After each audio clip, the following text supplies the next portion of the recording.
ஏய் கருவச்சி, காலங்காத்தால 6 மணிக்கெல்லாம் நீ லட்டு குட்டு 3 பேரும் மீனுக்காரக்காவுக்கு பின்னாடி போனீங்க. இப்போதான் தெரு ஃபுல்லாக சுற்றி விட்டு வந்திருக்கீங்க. எத்தனை தெருடி சுற்றுனீங்க? வெக்கமாலே அவனுக்கு இப்போல்லாம் போய் மீன் வாங்கி சாப்பிட்றதுக்கு. இனிமேல் டெய்லி நாய்க்குட்டியை கட்டுற மாதிரி காலங்காத்தால கட்டி வைக்கிறான்னு இல்லைன்னு மட்டும் பாரு.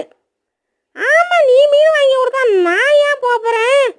என்னடி ஓவரா முறைக்கிற? இப்படிலாம் முறைச்சினா அவுத்தே விட மாட்டேன். அச்சோ, தெரியாமல் முறைச்சிட்டேனே. எப்படியாச்சும் நைஸ் பண்ணி நம்மளை அவுக்க வச்சுட்டு அவுத்து விட்ட அப்புறம் வைப்போம் வேட்டுவளுக்கு. அக்கா அக்கா, என்னை எப்படியாச்சும் அவுத்து விடுக்கா. நான் இனிமேல் போகவே மாட்டாக்கா. நான் ரொம்ப நல்ல பிள்ளைக்கா. உன் பேச்சை கேட்டு நான் அவுத்து விட்றேன். மறுபடி போனேன்னு வச்சுக்க, இந்த கயத்தை வச்சு தான் உன்னை கட்டி வைப்பேன். சரியா? சரிக்கா. சரின்னு சொல்லிவிட்டு அங்கே இங்கே போகுது லுக்கு.